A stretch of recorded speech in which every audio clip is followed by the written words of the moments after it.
جو پاکستان میں شیعہ پڑھتا ہے وہی نماز وہاں پہ پڑھے گا. آپ دیکھیں گے عراقی شیعہ بھی ایسے ہی نماز پڑھیں گے, پاکستانی شیعہ بھی ایسے ہی. وہ روزے کا مسئلہ ہو, وہ حج کا مسئلہ ہو, وہ عمرے کا مسئلہ ہو, ہر جگہ پہ سیم طریقے سے ادا کیا جاتا ہے, کیونکہ شریعت میں رد و بدل نہیں ہے, شریعت. لیکن آئیے اب کلچر میں آتے ہیں. عزاداری کا کلچر, جیسے پاکستانی شیعہ عزاداری کرتا ہے ویسے عراقی شیعہ نہیں کرتا.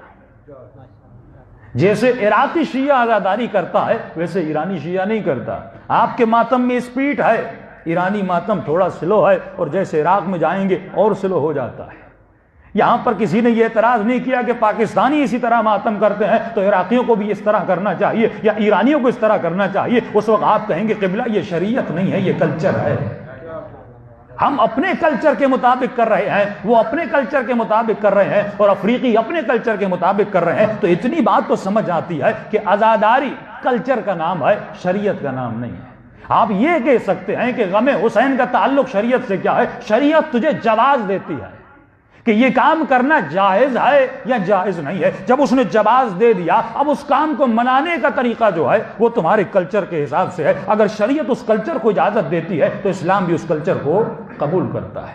لیکن ایک بات مد نظر رہے کہ کلچر میں رد و بدل ہے, کلچر بدلتا رہتا ہے. انہوں نے کہا نہیں, ان کو کلچر پر اسٹرکٹ کر دو اور یہ کہہ دو کہ ہم کبھی کلچر کو بدلیں گے نہیں.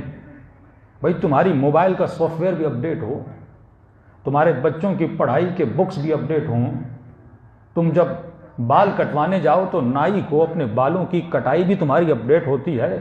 اور کہوں کہ آج داڑھی کا اسٹائل یہ کیوں ہے تو اس وقت بھی کہتے ہو مولانا کلچر بدل چکا ہے, فیشن بدل چکا ہے, تمہارے کپڑے بھی بدل جائیں, ہر چیز بدل رہی ہے. تو پھر یہ کیوں نہیں, تم کلچر کو کیوں نہیں بدلتے عزاداری کے؟ یہ ضد کیسی کہ مجھے ویسی ہی عزاداری منانی ہے جیسے میں 50 سال پہلے مناتا تھا, جیسے میں 60 سال پہلے مناتا تھا. جب دنیا بدلتی ہے, تعلقات بدلتے ہیں, فہم و شعور بدلتا ہے, وسائل بدلتے ہیں, تو تمہیں بھی چاہیے کہ تم عزاداری کے طور و طریقوں کو بدل دو. پہلے عزاداری بغیر لاؤڈ کے ہوتی تھی, اب لاؤڈ سے ہو رہی ہے, اب موبائل میں بھی جا رہی ہے, اب فیس بک میں جا رہی ہے. اس کا مطلب تم کلچر کے ساتھ اپنے طور و طریقوں کو بدل رہے ہو. پہلے لاؤڈ پہ اعلان ہوتا تھا مولانا آئیں گے, پھر اشتہارات دیواروں پہ لگتے تھے, اب واٹس ایپ پہ میسج جاتے ہیں. اس کا مطلب تم نے زمانے کے ساتھ ساتھ تشہیر کو بدلا. لیکن سوال یہ ہے تم عزاداری کے طور و طریقوں کو زمانے کے ساتھ بدلتے کیوں نہیں ہو؟ ایک ٹولہ ہے جو کہتا نہیں ہمیں یہی عزاداری. اور یہ بات یاد رکھیے, کبھی کبھی کوئی کلچر آپ کو فائدہ دیتا ہے, لیکن کبھی کبھی وہی روش آگے جا کے آپ کو نقصان بھی دے سکتی ہے, کیونکہ کلچر میں ثبات نہیں ہے. ایک معاشرے میں ایک کام فائدہ دیتا ہے, ایک معاشرے میں ایک کام نقصان دیتا ہے, لیکن کسی نے کلچر کو نہیں بدلا. لیکن امام حسین ایک فکر دے کر گئے, جو فکر سیار ہے, یعنی جو فکر ہر زمانے میں بدلتی ہوئی نظر آتی ہے. اگر تم نے بدلنا شروع کیا, اول انسان خود سے یہ سوال کرے کہ میں عزاداری کرتا کیوں ہوں, میں مجلس میں آیا کیوں ہوں, میں نماز پڑھتا کیوں ہوں, میں روزہ رکھتا کیوں ہوں. اگر صرف تقلیدی کام کرتا ہوا آگے بڑھتا گیا تو اس کی فکر بیدار نہیں ہوگی. لیکن جب یہ جوان سوچنا شروع کرے کہ بھائی میں ماتم کیوں کرتا ہوں, میں امام حسین پر گریہ کیوں کرتا ہوں, ایک تو اس کا تعلق جذبات سے ہے, کیونکہ محبت کا تقاضا ہے کہ کب جس سے محبت کرتے ہو اس کی تکلیف کو سنو تو تمہاری آنکھوں سے آنسو بہیں. لیکن اس سے آگے بڑھتے ہیں. مومن یہ سوچے میں زنجیر کیوں لگاتا ہوں, میں آگ کا ماتم کیوں کرتا ہوں, میں سینے پہ ماتم کیوں کرتا ہوں. اور بعض اوقات اسی کلچر میں کچھ ایسی چیزیں آ جاتی ہیں جو شریعت سے ٹکرانے لگتی ہیں, جن میں سے ایک نیا ماتم ایجاد کیا گیا بعض نوح خانوں کے ذریعے سے, جن کا نام نہیں لینا چاہوں گا. منہ کا ماتم.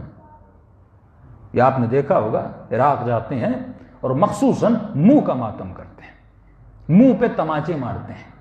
حالانکہ امام حسین کی وصیت تھی سید زادیوں کو, اپنے بچوں کو, کہ میری شہادت کے بعد منہ پہ تماچے نہ مارنا. کیوں؟ منہ جائے عبادت ہے, یہ چہرہ عبادت کی جگہ ہے, یہ ماتھا عبادت کی جگہ ہے. ان ہونٹوں سے اللہ کا ذکر کرتے ہو, منہ کو زخمی کبھی نہ کیا کرو, شریعت اس کی اجازت نہیں دیتی. لیکن آپ دیکھیں گے ایک آدمی ہے تھوڑا آہستہ سے مارتا ہے, لیکن اس طریقے سے مارتے ہیں ان کے چہروں سے خون نکلتا ہے. تمہیں عبادت عزاداری اس دائرے میں کرنی ہے جس دائرے میں اہل بیت نے اجازت دی ہے. اگر وہ دائرہ اجازت دیتا ہے، اب کسی بھی کلچر میں ہو، ہر یہ فطری تقاضا ہے۔ بہت سارے مومنین نے، کل کسی نے سوال کیا مولانا ماتم کے لیے کوئی ہمیں جواز دیجیے۔ ایک تو مسئلہ ہمارا لیے ہے کہ ہم ہر چیز قرآن سے ڈھونڈنے کی کوشش کرتے ہیں۔ بھائی اللہ نے کلی احکامات بتائیں، یہ نہیں کہ ہر جزئیات قرآن میں موجود ہو۔ تم موبائل کو استعمال کرتے ہو، قرآن سے دلیل دو۔ تم گاڑی پہ بیٹھتے ہو، قرآن سے دلیل دو۔ تم کبھی ایپل کا جوس پیتے ہو، قرآن سے دلیل دو۔ تم موبائل یوز کر رہے ہو، قرآن سے دلیل دو۔ تم لاؤڈ مجلس میں یوز کر رہے ہو، قرآن سے۔ یہ تو نہیں کہ آپ کو ہر چیز قرآن سے ملے۔ قرآن ایک حکم کلی دیتا ہے۔ حکم کلی یہ ہے کہ تم کبھی بھی فطرت سے انکار کر نہیں سکتے۔ فطرت کا تقاضا ہے کہ جب انسان کو غم ہوتا ہے اس کی آنکھوں سے آنسو نکلتے ہیں۔ یہ کوئی نہیں کہہ سکتا کہ آپ رونے کو بند کر دو، کیونکہ یہ فطری تقاضا ہے۔ بچہ پیدا ہوتا ہے تو روتا ہے، ماں کو تکلیف ہوتی ہے تو بیٹا روتا ہے، تم کبھی بھی اس کو روک نہیں سکتے۔ اب سوال یہ ہے کہ جب مجھے غم ہو، اور غم جب شدت اختیار کر جائے، اس کے اظہار کے طریقے الگ ہوتے ہیں۔ کوئی انسان شدت غم میں گھٹنوں پہ مارتا ہے، کوئی انسان شدت غم پہ سر پہ مارتا ہے، اظہار کے لیے کہ میں غم زدہ ہوں۔ اب یہ آپ شریعت سے نہیں ڈھونڈ سکتے۔ ہم ہر چیز شریعت سے ڈھونڈتے ہیں، ایسا نہیں۔ شریعت میں کلیات ہیں۔ جب کلی قضیہ تمہیں مل گیا کہ انسان فطری تقاضوں کا شریعت انکار نہیں کر سکتی۔ فطری تقاضا ہے کہ انسان کو شادی کی ضرورت ہے، مسیحیت نے فطری تقاضے کو بند کر دیا۔ ان کے مولانا حضرات جو ہیں وہ شادی نہیں کرتے، جو ان کے راہب ہیں وہ شادی ہم کہتے ہیں، کیونکہ یہ شریعت کا مسئلہ نہیں ہے، یہ فطرت کا مسئلہ ہے، اور خدا کبھی بھی فطرت کی مخالفت نہیں کرتا۔ لہٰذا جو فطرت سے مسئلہ ٹکرا جائے وہ مسئلہ شریعت سے ٹکرا جاتا ہے۔ لیکن آتے ہیں کلچر کی طرف۔ کلچر ہمیشہ بدلتا ہے، لیکن کچھ لوگوں نے کہا نہیں، ہم کلچر کو قطعاً نہیں بدلیں گے۔ میں مثال دیتا ہوا چلوں۔ کبھی آپ نے سوچا یہ آگ کا ماتم ہوتا کیوں تھا؟ یہ زنجیر زنی ہوتی کیوں تھی؟ کب سے شروع ہوئی؟ کبھی آپ نے غور کیا؟ ہم جلوس کیوں نکالتے ہیں؟ ہم علم کیوں نکالتے ہیں؟ جب تک انسان اس کیوں کا جواب نہ ڈھونڈے، یہی فکر ہے۔ اور پوری رات یہی سوچتا رہا، میں یزید کا ساتھ کیوں دوں اور حسین کا ساتھ کیوں نہ دوں؟ جب اسے جواز ملا کہ حسین حق پر ہے، یزید باطل پر ہے، تب جا کے حسین کے لشکر میں گیا۔ جب تک ہم کیوں کا سوال، بھائی مومن سوچے نماز کیوں پڑھتا ہوں، اسلام میں مثلا داڑھی کا وجوب کیوں ہے، اسلام میں خمس واجب کیوں ہے، اسلام میں زکوٰۃ واجب، جب انسان سوچے گا تو اسے جواب ملے گا۔ لیکن ایسے ہی چلتا نہیں ہوگی۔ اب انسان سوچے شیعہ جلوس کیوں نکالتے تھے، تو میں عرض کر چکا یہ سیرت تھی جناب زینب کی، اور سیرت تھی امام رضا کی، کہ جیسے محرم کا چاند نظر آتا تھا امام رضا جوتیاں اتار دیتے تھے اور بازار میں آ جاتے تھے۔